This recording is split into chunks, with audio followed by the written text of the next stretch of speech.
Alors bonjour à tous et bienvenue dans cette nouvelle vidéo. Donc aujourd'hui nous allons parler du burn-out, mais chez les enfants, les adolescents.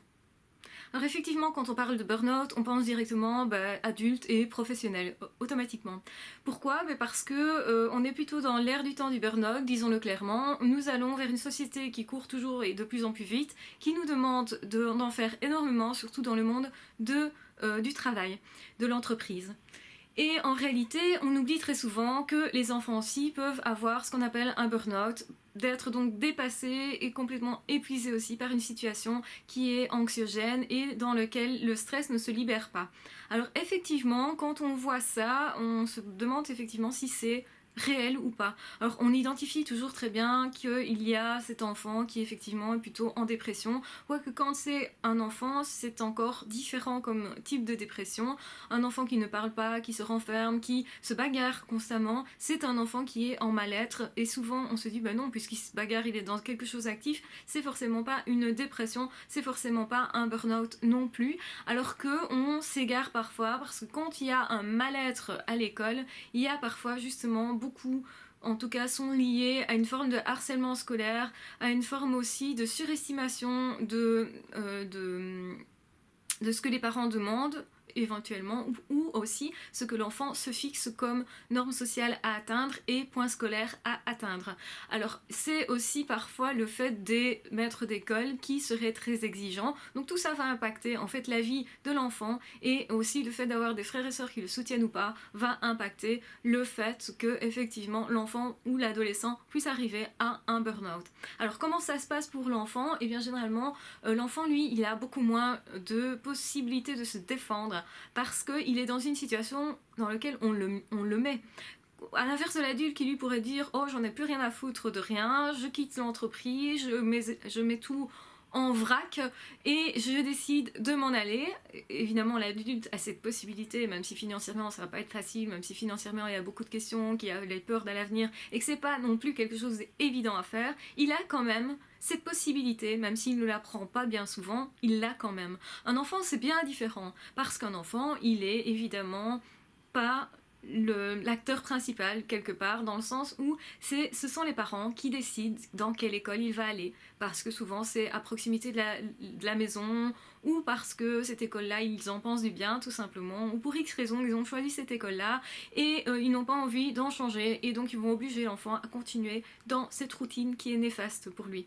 Alors l'enfant aussi, il faut le dire, il se connaît beaucoup moins bien, il est peut-être un petit peu plus en raccord avec lui-même, donc quand on est enfant généralement on est plus en lien avec soi, mais pas toujours. On peut aussi avoir perdu déjà ce lien avec soi, justement quand on essaye de briller à l'école, on essaye de courir après des apparences. Les zèbres particulièrement le font très bien. Pourquoi? Parce qu'ils se sentent différents, ils vont cacher ces différences. C'est en tout cas généralement l'attitude qu'ils vont adopter, et parfois se fixer des normes justement surévaluées. Pourquoi? Pour se prouver justement qu'on est capable d'être aimé. Et cette problématique, c'est que c'est conditionnel. Donc l'amour de soi va être conditionnel. Et si on n'y arrive pas, on se dégrade. Si on n'y arrive pas, on se sent inférieur. Et si on n'arrive pas, effectivement, qu'est-ce qui va se passer? Il va se produire une dépression du fait de se déprécier, de se trouver nul, de se trouver sans intérêt, et éventuellement ça va être aggravé par du harcèlement parce que les autres nous pensent nuls, parce que les autres nous pointent du doigt, parce que les autres nous rejettent, ou parce que les parents ne sont pas suffisamment aidants, ne sont pas des personnes sur qui on peut compter, sont éventuellement des personnes qui seraient avec un enfant qui aurait un pervers narcissique dans la famille, et c'est justement ce parent, et qui n'aurait pas de contact par exemple avec l'autre parent, eh bien il ne peut pas compter ni sur un de ses parents ni sur l'autre. L'un étant absent et l'autre étant pervers narcissique, il ne peut pas compter dessus, parce que ce pervers narcissique là, s'il a conscience de ce que vit l'enfant, qu'est-ce qu'il va faire? Il va aggraver la situation en disant « C'est vrai, tu es nul, c'est vrai, les autres te rejettent, mais moi je te rejetterai bien aussi, en gros, j'ai pas envie de t'avoir dans les pattes, fous-moi la paix, qui m'a fait un gosse pareil ?» Enfin, vous avez des paroles comme ça qui sont énormes de la part des pervers narcissiques. On n'est pas du tout dans de l'imaginaire, on est dans la réalité. Donc les pervers narcissiques peuvent dire tout à fait à leur enfant « Qu'est-ce que t'es moche, tu me ressembles pas, je me demande qui m'a fait un enfant pareil, je n'aurais jamais dû t'avoir, je regrette de t'avoir fait naître », des trucs comme ça. Et des paroles extrêmement dévalorisantes pour l'enfant, où on va vraiment disqualifier l'enfant, mais pire que ça, on va lui dire tu n'existes pas, tu n'as pas le droit d'exister. Et donc du coup cet enfant, qu'est-ce qu'il va faire? Il va se mettre dans la performance. Pourquoi? Mais pour sortir de ça, il va se dire eh bien, si je n'existe pas, je vais même me prouver que j'ai le droit d'exister, que j'ai une légitimité, et je vais me faire apprécier pour ça. Du coup, cet enfant va courir derrière une valorisation de soi qui est conditionnelle. Si j'atteins ce résultat-là, je serai aimé. C'est ça la condition. Alors qu'en fait, un enfant, inconditionnellement, il devrait être aimé. On devrait lui communiquer, en tout cas c'est la tâche pour moi des parents, de dire à un enfant, tu as de la valeur quoi que tu fasses, du fait d'être là tout simplement. Alors évidemment, je dis pas d'en faire un enfant roi, je dis simplement de lui donner le sens de sa valeur, ce qui n'est pas la même chose. Donc à la base, nous avons tous une valeur en tant qu'être humain par le fait d'être ici sur cette terre, d'être là, d'être un enfant. Il a tout à fait le droit d'exister. Et normalement, le parent doit justement être une garantie de protection pour que l'enfant puisse grandir, puisse se développer. Il n'a pas les capacités physiques de se défendre dans ce monde. Et du coup, c'est aux parents à justement protéger cet enfant jusqu'à ce qu'il ait suffisamment d'autonomie pour se défendre lui-même, pour grandir lui-même, pour apprendre lui-même, etc. Mais il doit quand même être guidé, accompagné, un minimum. Et malheureusement, pour l'enfant qui n'aurait pas ce soutien-là, eh bien, soit il le trouve ailleurs, soit il ne le trouve pas, et quand il ne trouve pas ce soutien, il va le chercher à l'extérieur, et parfois, ça ne se produit pas, et du coup, déception après déception, eh bien vous arrivez au burn-out justement parce que on se sent nul et encore nul. On a des niveaux de performance qui sont très élevés justement parce que on se dit si je brille tellement tellement fort, mais forcément quelqu'un va me voir et quelqu'un va m'aimer et c'est justement ce qui est visé. Donc évidemment c'est une défense, c'est un mécanisme de défense que de faire ça, que de courir après la perfection, de prôner le perfectionnisme n'est pas bon. Alors je dis n'est pas bon dans ce cas-là, quand c'est conditionnel, quand c'est pour recevoir de l'amour, et parce qu'on n'a pas l'amour de soi à la base inconditionnel. Donc c'est parce qu'il y a une faille à la base, narcissique bien sûr, puisque les parents, enfin la mère n'a pas non plus communiqué à son enfant le droit d'exister. Alors que normalement, une personne qui devient mère, et ça peut être le père aussi, hein, un père qui a un enfant va se dire waouh, c'est un beau cadeau de la vie et cet enfant m'est précieux, cet enfant a de la valeur pour moi et donc forcément le fait que je sois content que cet enfant soit là, même si bon il peut faire des conneries, que ça se passe pas toujours nickel, il y a quand même une valeur d'amour derrière qui est je suis fière que tu sois parmi nous, dans ma famille ou dans ma vie. Et ça, c'est normalement, ce sentiment-là doit être ressenti par l'enfant. C'est le sens de... Donc on lui communique comme ça le sens de sa valeur, le droit d'avoir une place ici. Et si on n'a pas communiqué ça à l'enfant, bah, qu'est-ce qui se passe? Cet enfant, il va se sentir illégitime. Il va se dire, mais qu'est-ce que je fous là? Je n'ai pas le droit d'avoir une place ici. Et pour avoir ce droit-là, bah, je dois prouver que je suis capable d'avoir cette place et donc je dois prouver que je suis capable, je suis intelligent, que je ne rate jamais rien, que je sais me faire des copains, que je suis appréciée de tous, que la maîtresse ou le maître d'école m'aime bien, que le directeur de l'école m'aime bien, que je réussis au sport, que j'ai telle ou telle performance dans tel ou tel domaine, que je sais super bien jouer du piano et que je vais être le premier. Donc il se met toutes des barres comme ça assez hautes à atteinte et finalement forcément la personne va d'abord courir. Donc ça, au départ, évidemment, le stress est supportable, mais il ne diminue jamais, donc ça veut dire que l'organisme finit par s'épuiser. Donc c'est aussi quelque chose de biologique. Hein. Burnout, c'est vraiment quelque chose qui est aussi biologique, qui n'est pas que biologique, puisque éventuellement, évidemment, il y a derrière une course contre quelque chose ou après quelque chose, contre par exemple le manque de quelque chose, la non-réussite, contre des peurs éventuelles, contre aussi des diffamations éventuelles, de l'humiliation à l'école, etc. Donc d'autres personnes, éventuellement. Mais après quoi? Après la performance, après la réussite, on court après quelque chose. Et donc du coup, forcément, cet enfant-là, il va au départ courir effectivement, efficacement, et puis peu à peu, il va s'épuiser. Parce qu'en fait, il se repose jamais. Il va pas se laisser cette possibilité d'échouer à certains moments. Normalement, un enfant qui échoue va se dire ok, c'est pas grave, je vais réessayer. Et c'est ça qui fait que l'enfant réussit. Donc par essai, essai, essai, et puis à un moment donné, paf, l'essai réussit. Donc c'est ça qui fait qu'une personne apprend. Quand on a des performances comme ça très élevées, surtout si ça dépend, notre vie en dépend, notre survie en dépend, dans ce cas-là, pour cet enfant-là, la survie en dépend, et donc du coup, cet enfant il va courir, courir, courir, courir, sauf que le cadeau reçu ne sera jamais à la hauteur en fait si vous voulez, parce que ce derrière quoi il court c'est un amour conditionnel. Donc plus il va obtenir quelque chose, donc l'approbation des autres, le regard positif des autres, et bien plus il va être dépendant de ce besoin-là, de ce regard-là. Donc il va avoir besoin des autres, besoin de la maîtresse qui lui dit c'est bien, tu as bien réussi, tu as bien fait. Besoin de cet ami qui va lui dire ah oh, waouh tu joues super bien au football. Il aura besoin de cette valorisation perpétuellement. Et donc, du coup, cet enfant n'est pas libre. Cet enfant n'a pas encore acquis non plus une estime de lui suffisamment solide. Alors, il y a une estime de soi, mais qui est super fragile parce qu'elle est basée sur des choses qui ne sont pas du tout tangibles, qui ne sont pas du tout solides, qui sont aussi très subjectives. Donc, ça veut dire que tôt ou tard, cet enfant-là, il va se trouver devant quelqu'un qui va lui dire « je ne t'aime pas », qui va commencer éventuellement à le manipuler, à l'humilier, parce que cet enfant va être particulièrement touché et touchable du coup. Parce qu'il n'y a pas de fondement à l'estime de soi. Oui, il y a vraiment quelque chose qui a manqué dans l'enfance, qui est la base de beaucoup de choses, qui est qu'on lui ait donné l'amour en lui disant « tu es légitime d'être là, c'est ta place et c'est ton droit ». Tu dois t'aimer parce que tu es là, simplement. Et tant que cet enfant n'apprend pas à s'aimer tout seul, sans nécessairement dépendre du regard des autres, cet enfant va avoir une fragilité qui peut perdurer jusqu'à l'adolescence et recommencer à l'adolescence avec du harcèlement, etc. Donc pourquoi le harcèlement ? Parce que justement les autres ou un autre a détecté une faille chez celui-là, une faille narcissique dans laquelle la personne, le pervers narcissique notamment, va s'engouffrer dans cette faille narcissique de l'autre en se disant celui-là il est attaquable, je vais y aller, je vais pouvoir me nourrir tranquillos parce que il y a une blessure qui est bien ouverte, qui est voilà, béante et saignante. Et la personne qui vit ça ne comprend pas que les autres se valorisent nécessairement tout seul sans avoir besoin du regard des autres. Il comprend qu'il a une faiblesse, il comprend qu'il souffre, mais c'est généralement ça qui lui fait qu'il va encore plus courir. Et à un moment donné, ça va pas être assez suffisant, gratifiant, etc. Il va être déçu de lui-même, des autres, va vivre du harcèlement à répétition, et bien forcément il va s'épuiser. Le corps va se dégrader, perdre ses forces, tomber malade éventuellement aussi. Donc tout ça va aller ensemble.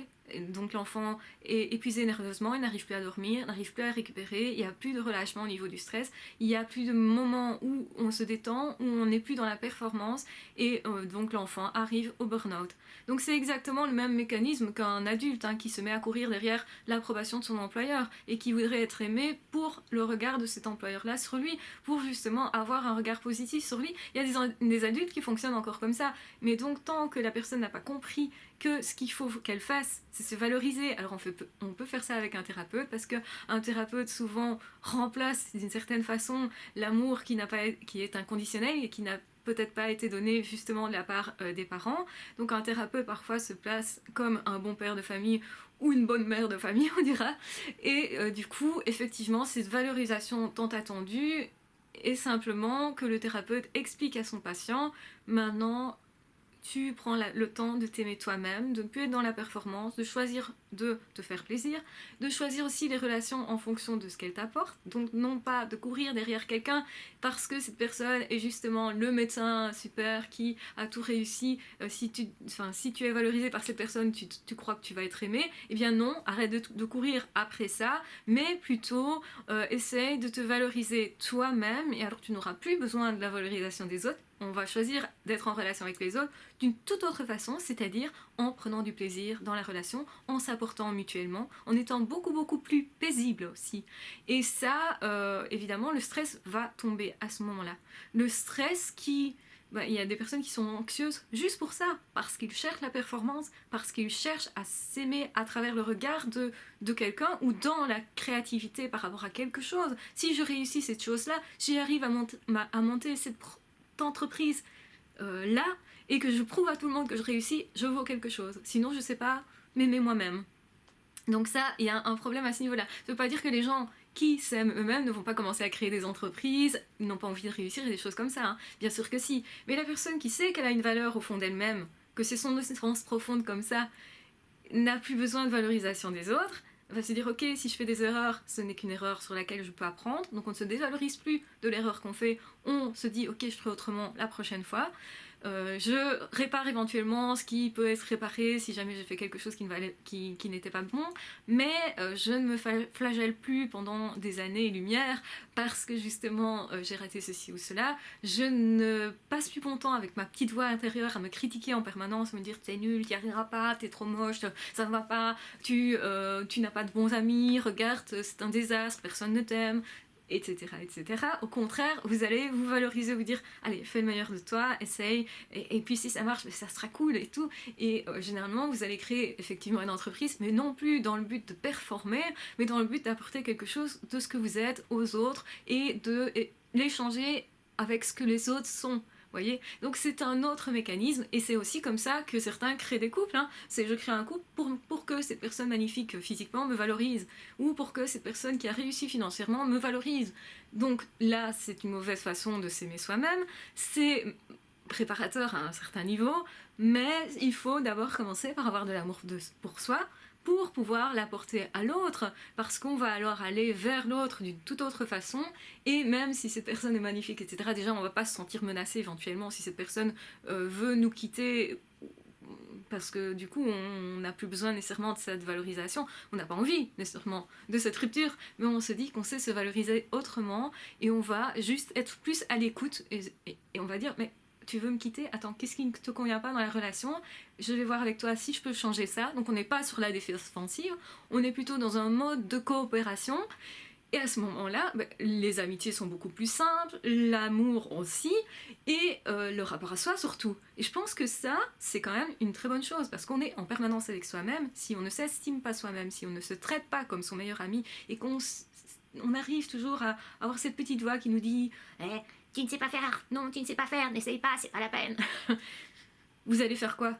Forcément, vous allez être en face à face avec une personne, il y aura une relation là, et puis il y aura cette petite voix qui viendra interagir, qui va venir vous ennuyer dans votre relation, qui va vous rabaisser tout le temps, qui va faire qu'au fond, vous allez plus facilement faire des erreurs dans votre travail parce que vous n'avez pas confiance en vous, parce qu'elle vous perturbe cette petite voix. À un moment donné, il faut se retourner et dire à cette petite voix, mais oh, c'est moi qui suis aux commandes. Je ne me résume pas à cette petite voix critique sur moi, au contraire.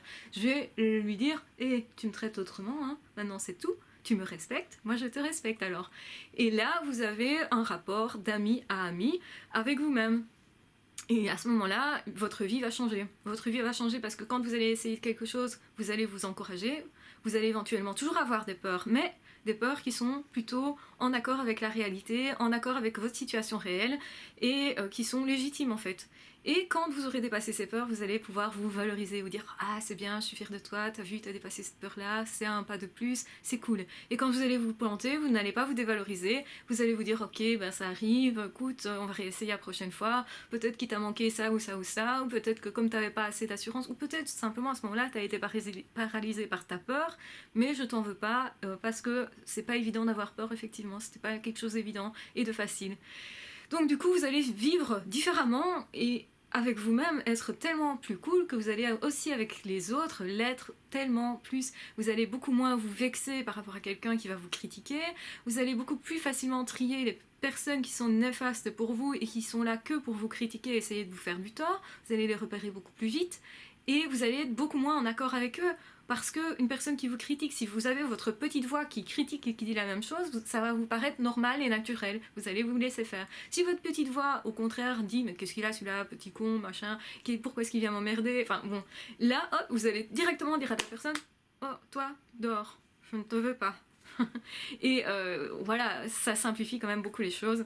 Ça simplifie la vie, ça fait beaucoup moins de dégâts par rapport quand on a affaire à un pervers narcissique et qu'on se dit directement oh toi mon vieux je t'ai repéré, je vais te laisser dans ton coin, ça va aller beaucoup mieux pour vous évidemment, vous allez en souffrir presque pas en fait, ça va juste vous ennuyez potentiellement de devoir mettre quelqu'un à distance parce que c'est pas votre nature comme ça, ou vous voudriez justement accueillir les autres comme vous vous accueillez d'abord vous-même d'ailleurs.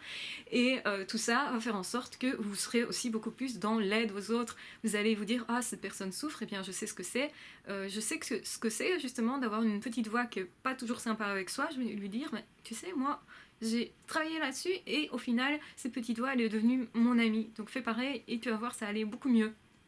Et donc, et c'est ça qui crée aussi de belles histoires. On a tous vécu des moments où on était plus déprimés, où on avait cette petite voix qui nous disait oh t'es pas bien, t'es pas ceci, t'es pas cela, t'es pas à la hauteur, t'es pas assez ceci, assez cela. Et si vous croyez ça, ben forcément votre vie ne va pas s'ouvrir, elle va plutôt se réduire et vous allez terminer au fond de votre lit à tous les coups, à ne plus avoir envie de sortir ou avoir peur même carrément de faire quoi que ce soit. Et du coup, c'est comme ça qu'on ne vit pas pendant des années. Donc travaillez bien sur ce que vous vous dites à vous-même, c'est important. Ne vous réduisez pas à votre petite voix intérieure, sachez qu'elle est là pour vous critiquer, mais parfois c'est juste des personnes qui vous ont critiqué dans le passé, par lesquelles cette petite voix s'exprime, mais c'est à vous de choisir si vous allez croire ou pas cette voix justement en vous. C'est à vous de lui dire, et maintenant tu me parles autrement. Et là, ça va changer les choses. Et là, vous allez être beaucoup plus sympa avec vous-même. Voilà, donc j'espère que cette vidéo vous aura plu. Je sais que j'ai dévié un peu quand même du sujet, mais en tout cas, j'espère qu'elle vous aura plu. Je vous embrasse très fort. N'hésitez pas à vous abonner si ce n'est pas déjà fait. N'hésitez pas à partager si vous pensez que la vidéo peut être utile à quelqu'un. N'hésitez pas non plus à commenter et à me poser d'autres questions en vidéo. J'essaierai d'y répondre sans trop dévier. Voilà, en tout cas, on se retrouve très vite pour d'autres vidéos. À ciao, bye bye!